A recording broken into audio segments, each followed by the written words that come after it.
Nako po, ito, maganda kong pag-usapan po, at diskusyonan po mga kabid, Supalpal ang inabot po ng House Prosecution Panel, dito ho sa post mga kabida ng isa kong dating sheriff, na sinasabi hong sinuntok, sinapak ni Vice President Sara Duterte nung siya po ay mayor pa po ng Davao City, mga kabida, way back 2011.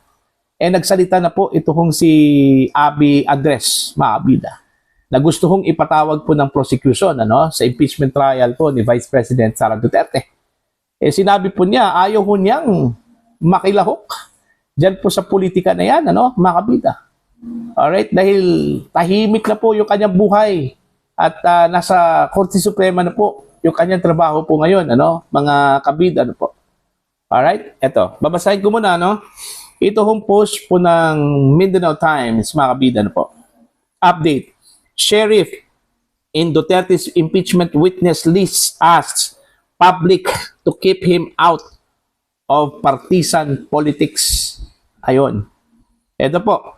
A court sheriff who was punched by Vice President Sara Duterte during a 2011 demolition operation in Davao City has asked the public not to involve him in partisan political matters after being named as a witness in her impeachment trial. Abe Andres, who has since been appointed as a Human Resource Management Officer at the Supreme Court, issued the statement after he was included in the House Prosecution Panel's list of witnesses.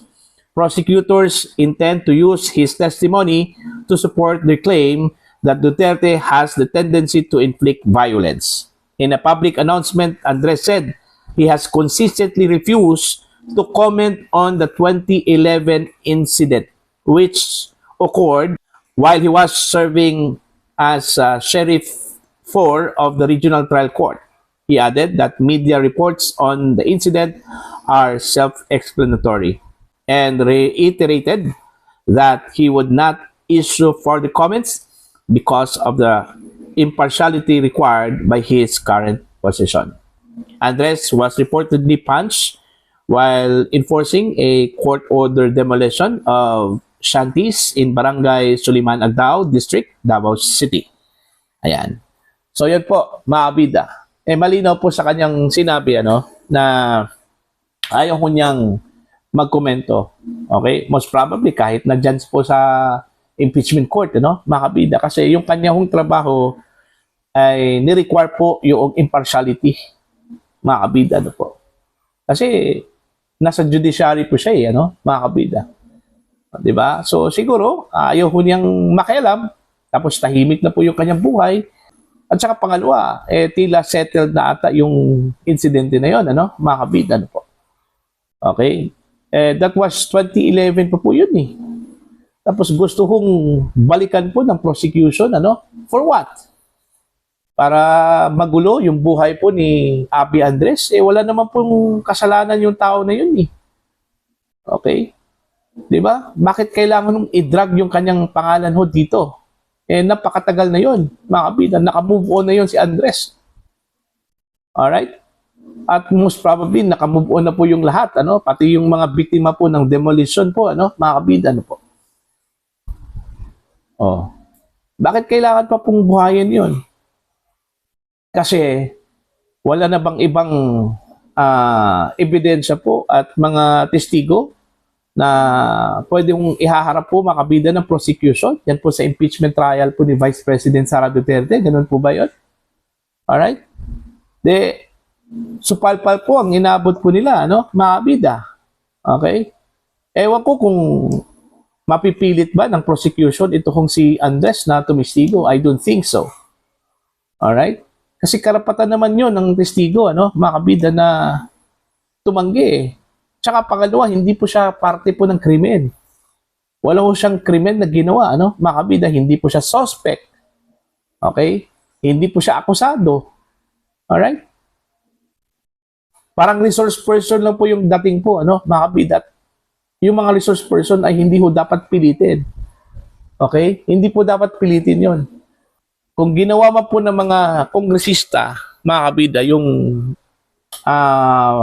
pamimilit dun ho sa kanilang mga resource persons, kapag hindi ho a-attend po makabida, is a cite in contempt. Huwag ho nilang gawin yan dyan po sa Senate Impeachment Court. Okay, mga kabida. So, yun. That ends the story. Doon ho sa gusto hong ipatawag ng prosecution, mga kabida. Ito hong si Abby Andres. Okay? Yung sheriff na sinuntok ni Vice President Sara Duterte nung siya pa ay alkalde po ng Davao City way back 2011, ano, mga kabida. Naka-move on na eh. Okay? Naka-move on na itong si Andres. Eh, bakit pang gusto kong balikan po ng mga prosecutors? Okay? Eh, wala na sana sa isip yun ni Andres, mga kabida, yung nangyari po sa kanya, no? Mga kabida. Pero gusto kong ibalik po ng mga prosecutors kay Andres, ano, mga kabida, sa pamamagitan ho ng pag-witness, pag-testify dyan po sa impeachment court. Para sabihin po, ano, mga kabida, na sinuntok po siya ni Sara Duterte, na nagpatupad lang po siya ng kanyang tungkulin bilang court sheriff. Ipinatupad lang po niya yung court order po, ano, mga kabida. Parang gusto kong ilabas yan, ano, sa impeachment court. At gusto patunayan po ng prosecution, mga kabida, na meron pong tendency to inflict violence itong si Vice President Sara Duterte. Alright? Hindi naman po sukatan yun.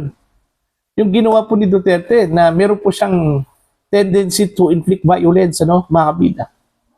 Hindi sukatan yun. Okay? Tsaka may rason din yun ang dating alkalde po, mga kabida, kung bakit ginawa niya yun. Okay? Nagkaroon po siya ng emotional outburst, mga kabida, because naawa po siya dun ho sa mga tao po, yung mga nawalan po ng bahay dahil ho sa demolition, ano, mga kabida. And then pangalawa po, meron naman pong initial na negotiation bago ho nangyari po yung demolition na antayin muna siya kasi during that time, andun po siya sa isang kumbaga baha, ano? Merong baha kasi na nangyari po, mga kabida. At yun yung pinuntahan po ng dating alkalde po, ano? At nasabay yung demolition doon po sa may Agdao. Kaya nagkaroon daw ng initial negotiation na wag munang ituloy at antayin muna nila ang alkalde, ano, na pumunta doon ho sa demolition site. Pero pagdating ho ng alkalde po doon, okay, ni Sara Duterte, yun, nagkagulo na po, mga kabida, dahil inumpisahan na po pala, ano, yung demolition. Kaya doon nagalit po si Sara Duterte. At nasuntok po niya, okay, ito kung si Abby Andres. Hindi intentional na sinuntok niya, kundi dala po ng emotional outburst, mga kabida, no? Alright? Oh. Ngayon, ano pong masasabi po ng prosecution ho dito? Na tinanggihan po sila, mga kabida, no, ni Mr. Abby Andres. Oh, pipilitin nila to. Okay, mga kabida. Isa-cite in contempt nila ito. Alright? Kung tutuusin po, ano, mga kabida, hindi ho covered, ano, sa kanyang impeachable acts, okay, ni Vice President Sara Duterte, yung nangyari ho noong 2011. Kasi hindi pa po siya vice presidente during that time, ano? Mayor pa po ng Davao City po, ito hong si Sara Duterte, ano, mga kabida. Kaya hindi ho sakop to, okay, sa kanya hong impeachable acts. Okay, ang pagkakalam ko lang po, mga kabida, ang impeachment po, ginawa lang po yan, mga kabida, dun ho sa mga impeachable officials. Kung meron po silang ginawa, okay, na impeachable acts, mga kabida, po. Oh, itong ginawang pagsuntok po ni Sara Duterte sa isang court sheriff, maituturing ba itong impeachable act po, ano, mga kabida, sa kanya bilang mayor po ng Davao City? Hindi. Okay? Kaya gusto kong paikutin po ng prosecution, mga kabida, para sabihin po nila, mga kabida, na hindi naman po because of the impeachable act. Gusto po nilang patunayan, mga kabida, yung tendency to inflict violence. Okay? Kasunod dun ho sa kanilang articles of impeachment na grave threat, ano, against President Marcos, First Lady Lisa Marcos, at saka dating House Speaker Martin Romualdez. Okay? Tapos si Andres pa. Okay? Si Andres pa. Once lang po yung nangyari mga kabida. Wala naman po sigurong mga politiko na hindi ho nanakit dun ho sa kanilang mga sakop, ano? Lalong-lalo na po kung sila po ay nagkamali, ano? Mga kabida, ano po? Okay? Sometimes, magkaroon talaga tayo ng emotional outburst. Hindi ho mapipigilan yan, mga kabida, ano po? Kasi tao lang po tayo Okay? May tuturing lang yan, mga kabida, na meron talagang tendency to inflict violence kapag paulit-ulit po na ginawa, mga kabida. Alright? Pero kung once lang po nangyari at saka reasonable naman po yung ginawa dahil ho sa initial negotiation na hindi ho nasunod, di ba?